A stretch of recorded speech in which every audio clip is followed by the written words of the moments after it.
And so today, Hannah will be presenting and going through the income statement, and that's for cash accounting, the Schedule F, general ledger detail report, which is also for cash, and then your 1099 reports and e-filing functionality that we released earlier this year as well.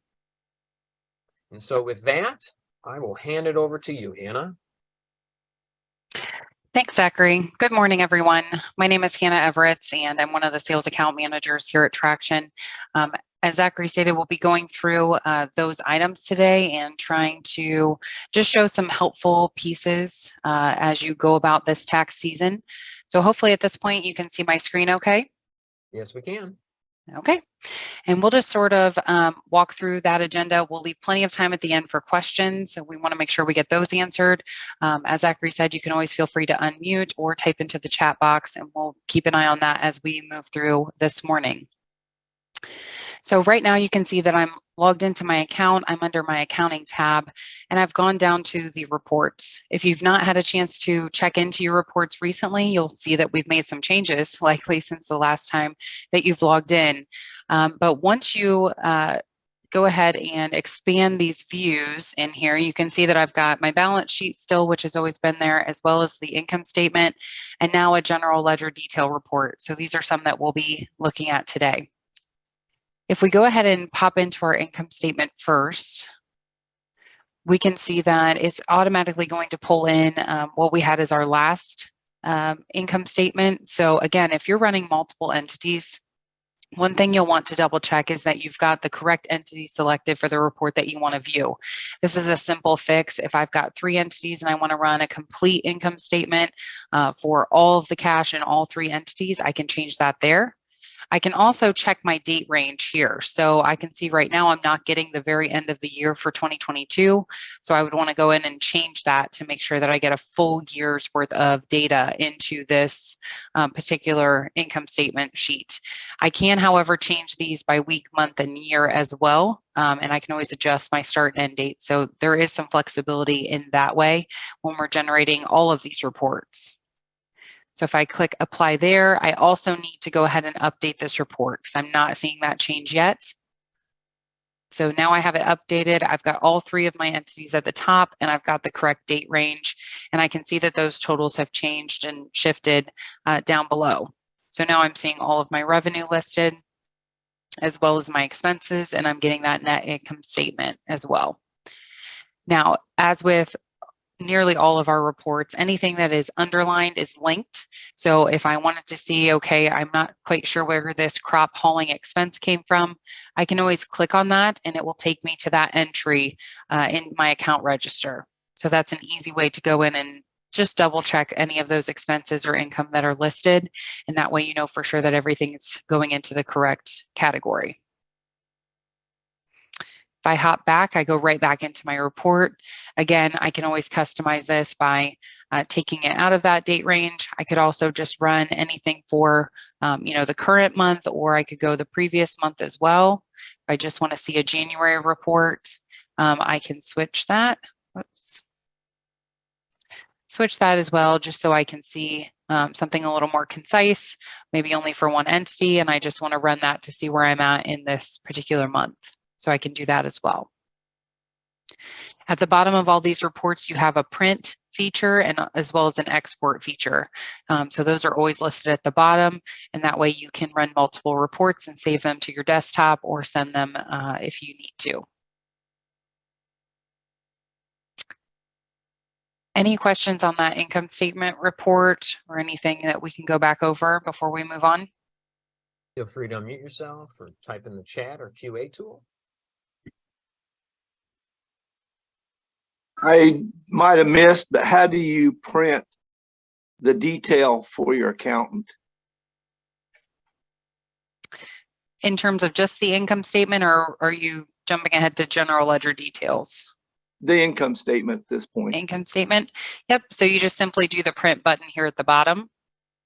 And then it will, I've got a pop-up screen on mine. I don't believe you can see it, but then it pops up.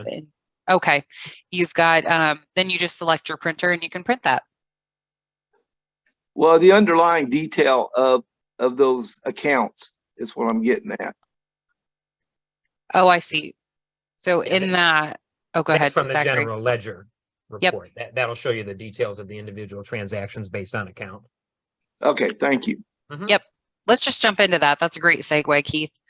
So we'll just jump into that general ledger detail report. This is new.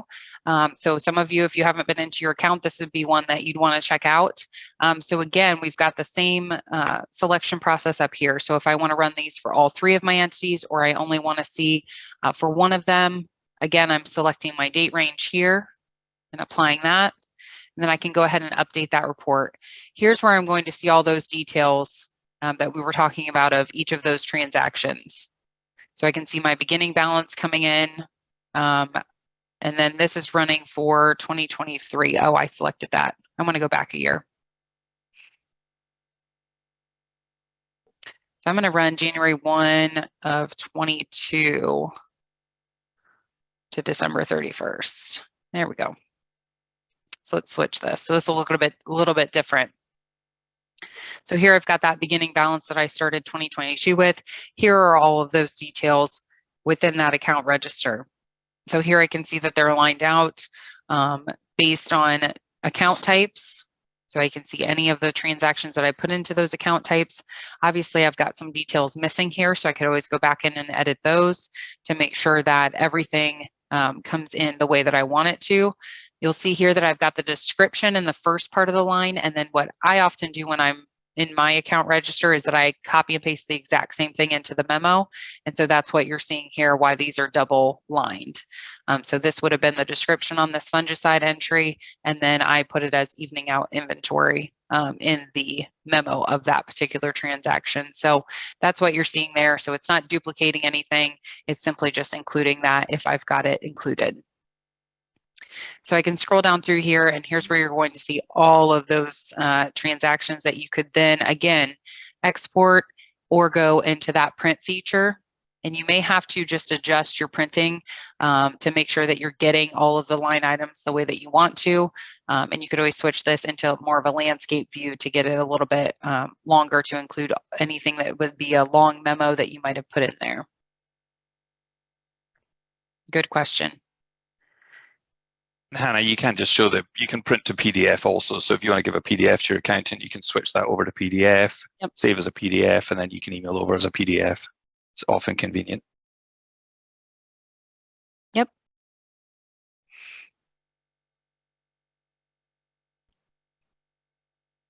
Other questions on general ledger detail report?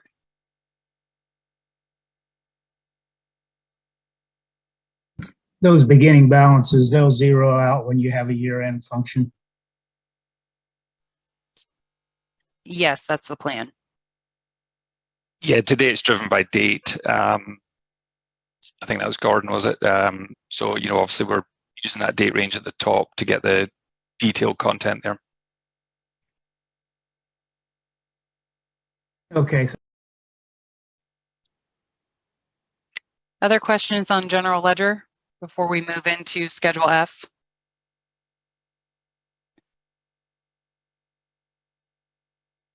Okay. So back in here to reports, we've already gone through the cash pieces. We haven't talked about balance sheet, but that has been a report that's been available for a long time. So that works the same exact way. But we're going to go ahead and bounce down here to the tax reports. So if I open up this drop down, I can see I've got the 1099. We'll cover that in just a minute. But we're going to jump over here to the Schedule F. So I can go ahead and click on this. Again, same windows up here. So I can toggle between those entities. I'm not going to run one for multiple entities at the same time because that's not a super valuable report to run. But we are going to want to choose. So if I switch over, I want to make sure my date range is where I want it. Go ahead and click Update Report. And then I can see that those income transactions are coming in, as well as farm expenses would be coming in as well. So I can see here are the account titles, and then here are the overarching account buckets, and here are the account titles that are coming into that based on how I've selected them when I'm categorizing my expenses. So I can see very quickly where that profit loss statement comes in. Another great resource for the Schedule F is within our knowledge base. So if you search Schedule F or even just type in the letter F, you can get this article up about how to create one and how to generate that report, making sure, like we said, with entities and dates are all put in correctly, and then updating that report. Again, it has a print function as well. Another key piece of this too, what's linked right here, this spreadsheet reference does tell us each of the accounts and where that comes from in terms of type mapping. So this is a good resource too to see why certain account titles are going into certain areas of the Schedule F. So this is available to get into, and that way you could see where all of those are coming from. And you can't access any detail from that Schedule F report. You'd have to go back to the general ledger detail to find if something doesn't look right. That's correct. Okay.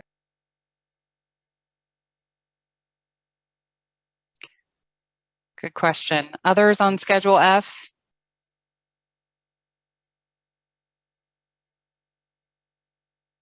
Yeah, Dave here. Is there any thought or plan on filtering our detailed ledger report for just the items on Schedule F? So it'd be more like a supporting schedule? Yeah, good feedback, Caleb. It's something we'll need to put on the list. Okay.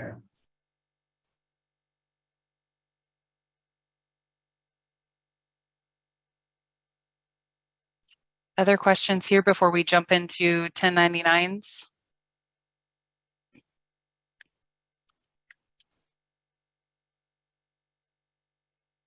Okay. So if I go back out to the tax reports, I've obviously got this 1099 form. We've covered this pretty in depth on other coffee talks and Traction Universities, but we'll just kind of walk through this here today.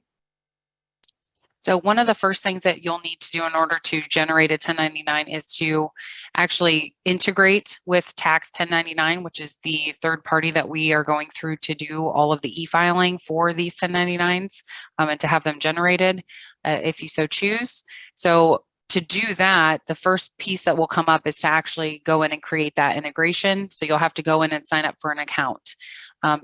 You can also do this through the Tools and Integrations tab, and you'll see this Tax 1099 site come up. Because I'm already connected and I've created my account, now I can go ahead and see that. But that would be the first step in this process, is to go in and create that account with them. So if I jump back over and click into here, I'll see all three of my entities come up. And once they appear, I'll just need to expand. So I'm going to do one for my Everett's Farm right now. Obviously, I have no 1099 forms in the system. So I would click New.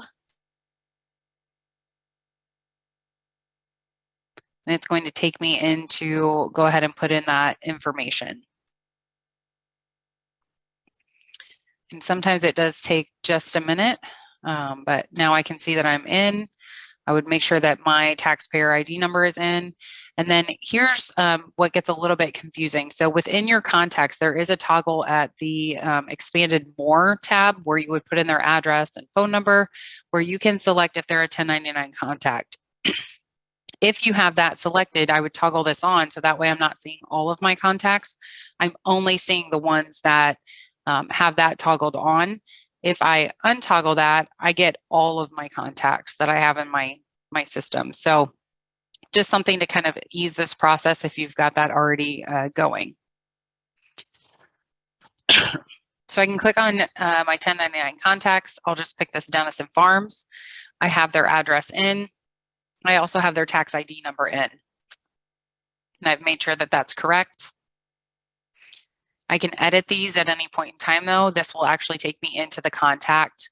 And then if I click on More, here is that 1099 required toggle. So I have him as a yes. I know that that's all correct. I'm going to go ahead and cancel and go back. Once all of this information is correct, I can look over to my form type. I'm going to keep this as a miscellaneous. And here's where I'm going to tie it into the accounts that I have. So in my account here, Dennison Farms is a landowner. So I want to pull in any rent expense that I've paid on land for them. And I can click get amount. So now it's going to automatically pull in all of the rent expense transactions that I've put in. I can always go back and view those as well. So I've just got one in here for this example. So it's just pulling in that 13,000. I can go back. I know that that's correct, and I'm ready to save and close.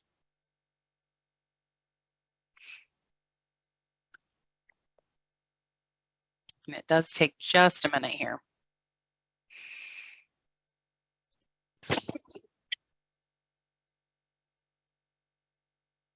Once this generates, then it's going to give me the option when I click on that. Here, now that it's going back into my forms, I can see that I've got one here for 13,000 and it is not submitted. So one thing I would want to do at this point is I would want to go into my tax 1099 site, and I can do that just by clicking. Here I can see that tax 1099 or the 1099 miscellaneous form come up. So I could go ahead and view that. And here's where I can select several options. So I can have it sent by mail. I can have it emailed to that recipient because I have an email address in there. I can see if I want to do a 10 or the tax ID number match. And then at this point, I wouldn't have a state filing button for this. But I could go ahead and download this as a PDF document. I could also export it to Excel and give it to my accountant if I want them to go ahead and generate those 1099s for me. I can do that as well. Or I could have tax 1099 calculate what it would take to go ahead and send out this particular report. Looks like mine is not, but I have to do this.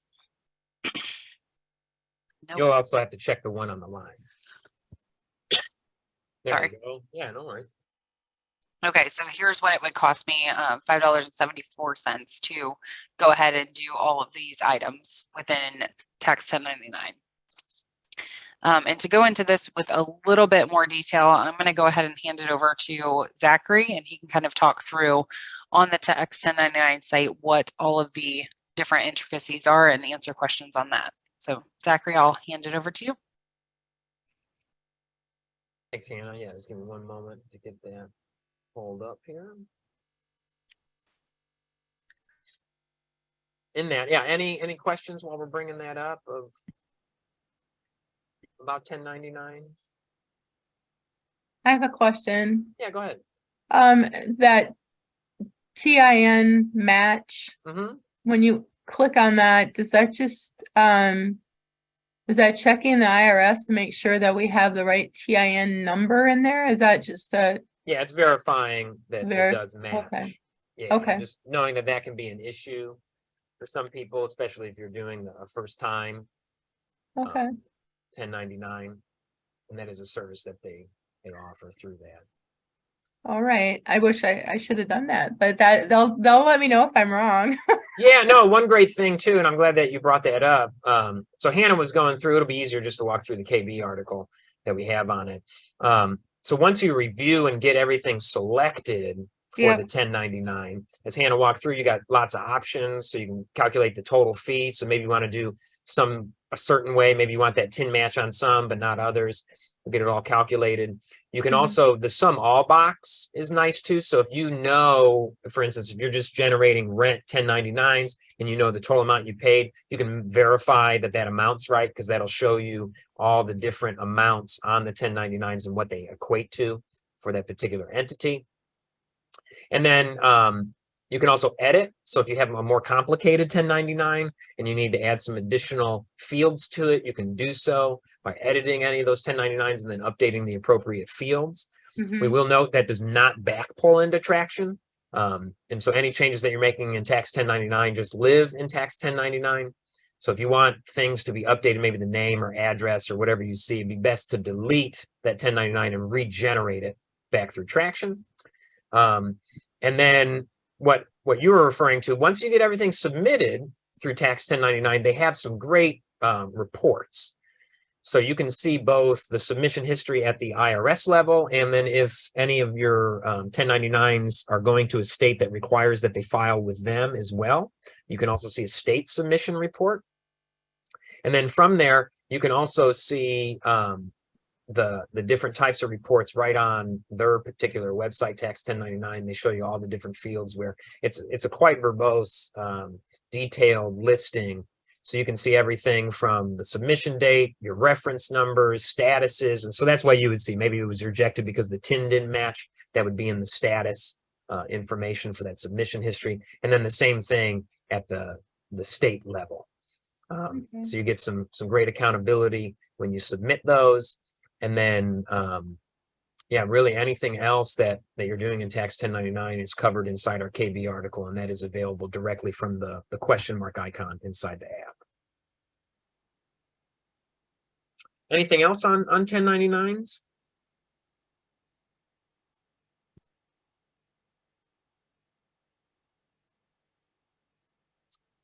And that's okay too.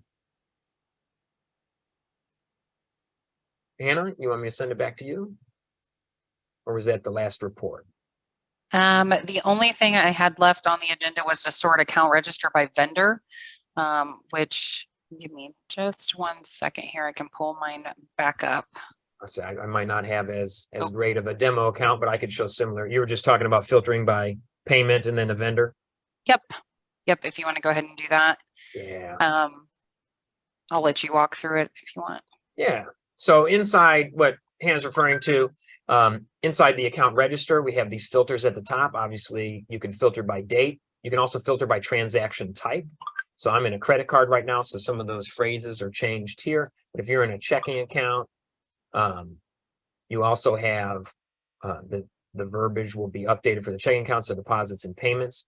And then right now on payments, you also get the ability to filter by contacts. And so you can choose any of the contacts and you can filter right down to the transactions for that particular contact inside that account based on that date range. And then it's also good where you can narrow it down. So maybe you might be missing a categorized transaction. And that's why it didn't show up in one of the reports. You can narrow it down through here if you know the amount range, or you can even show just the ones that need detail. And that means it hasn't been allocated to an account in your chart of accounts. It would still be sitting in uncategorized revenue or expense. And then if you need to see voided transactions, you would use the voided filter here. And then we always know too, we try to maintain those filters. So if you're not seeing what you quite think you should be in your account register, you can reset these filters here and then make sure that you're taking off any of the contact filters and then go back to either all transactions or remove the filter that you have on.